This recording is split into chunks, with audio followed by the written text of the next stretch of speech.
When I approached my car this morning in the apartment complex parking lot, I noticed a small white note card, about 3 inches in size, taped to my steering wheel. I was perplexed as to how it got there since I was meticulous about locking my car at all times. I unlocked the car and sat in the driver's seat to get a better look at the note. In elegant black cursive handwriting, the note read, "Take an alternate route to work this morning." I stared at the note card for a moment, trying to process how it could have ended up there. After letting my thoughts race, I tossed the note card onto the passenger seat. I began driving my usual route to work, thinking this was some kind of joke. As I waited at a red light to turn onto the highway, I picked up the note card again, glancing at the message. In a manner more aimed at talking to myself, I blurted out, "Why on earth would I take a different route to work that would make it almost a 45-minute drive?" Realizing I was talking to a note card, I looked at myself in the rearview mirror and chuckled. The note card slipped from my hand and fell to my lap, revealing another message on the reverse side. This time it said, "There will be a shooting at the red light after you exit the highway ramp. You will be shocked if you take that route." A sickening knot formed in my stomach as I read this. I flinched when I heard a car honking behind me, annoyed by my distraction. The light had turned green and I pressed on the gas, making a U-turn away from the highway exit, nearly causing an accident in the process. I opted for the longer route to work, arriving about 20 minutes late. My boss, Butch, called me into his office as soon as I walked through the front door. I still had the note card in my hand, so I quickly folded it in half and put it in my back pocket. "Why were you late?" Butch asked. "I had a rough morning and had to take the back roads to get here," I replied. "Son, you're full of excuses. This is why I'm passing you up for a promotion. I can't have a senior manager working under me who can't take responsibility for the little things he screws up," said Butch. "But sir, I have the highest performance numbers of any other manager in this building. Nobody else here has brought this company as much revenue as I have," I retorted passionately. "You're results-driven, that's true, but dependable. After this morning's tardiness, I just don't see you as a fit for a senior manager. I need someone who's consistent. You can leave the office now. This conversation is over." I stormed out of the office and walked back to my car to cool off. Still upset, I took the folded note card from my back pocket. I yelled at it, "Stupid magic note card. Does Butch just not like me or something? Why would he pass me up knowing I'm the best performer?" This was the only time I've ever been late. I opened the note card, and this time it contained a longer message. The message was written in the same cursive handwriting. "Butch passed you up for a promotion because he's having an affair with one of your coworkers. He was looking for a reason to downplay your hard work, and he'll announce her promotion tomorrow morning." Upon reading this, my anger flared up again.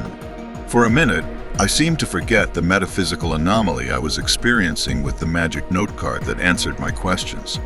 Instead, anger overwhelmed me, and I fantasized about going back into the office and confronting Butch.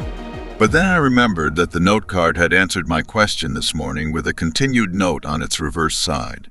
"So," I yelled out loud, questioning how Butch could get away with such behavior and whether I had any chance of getting promoted within that company. I flipped the note card over and saw the answer to my questions. The note read, "He will commit suicide in 2 weeks. Before that, he'll take the life of your coworker he's involved with. She gave him HIV. As a result, 2 positions will open up, and you'll be able to apply for both." I wasn't supposed to know this information, and it felt invasive and wrong. I decided to go home and drove off, folding the note card and putting it back in my pocket. As I exited the ramp leading to the highway, I noticed police cars with bullet holes scattered on several cars. I got home, poured myself a glass of whiskey, and hoped that alcohol would somehow help me make sense of the events that had transpired today.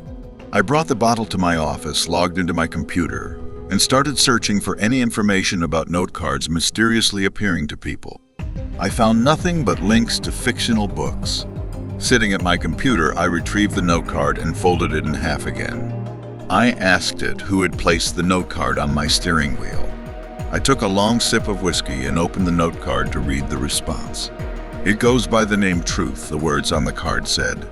I asked the note card, is Truth a person? Before turning it around to read the answer. Truth is not a person, the word said on the card. What does truth look like exactly? I asked the card, turning it around immediately to the other side. Truth has 6 legs and 4 arms. It has no eyes, 8 ears, and 15 mouths covering its body, each filled with sharp teeth. My eyes went wide as I read the description in fancy black cursive writing. Fear tickled my senses, causing the hairs on my neck to stand up. I asked the card the 2 dreaded thoughts on my mind. What does it want from me? Why did it give me this note card? It wants you to ask it that question yourself. It's standing right behind you. I dropped the note card after reading, but I dared not move. I just sat staring straight ahead into my computer. I didn't want to see this ugly truth standing right behind me. A few moments later, I heard somebody opening my front door. Baby, we really need to talk. I heard my girlfriend shout from the kitchen. I forgot I had given her a key to my apartment. Don't come back here, please. Just leave, I shouted, hoping she would save herself from the sight of this grotesque thing behind me. I heard my girlfriend's footsteps getting louder and louder, coming towards the office room I was in. What the hell has gotten into you? What are you? Her voice cut off suddenly as it reached the doorway. It's been 3 hours since I heard her voice. I am still sitting at my computer, not daring to look behind me. I have kept the brightness on my screen turned up to avoid seeing any glimpse or reflection of that thing behind. I don't know if my girlfriend is still standing at the doorway, or if that thing did something with her. By now, about half a bottle of whiskey left. I'm sharing this, hoping someone can offer insights into what might occur when I finally turn around. As soon as the whiskey runs out, I've made up my mind to do so. The description alone on the note card terrifies me, but sooner or later, I'll have no option but to confront the ugly truth. Impressive. Mr. Sanctuary admires your bravery. If you enjoy horror stories, I strongly recommend you to subscribe to this channel. Don't forget about the like. Till next time,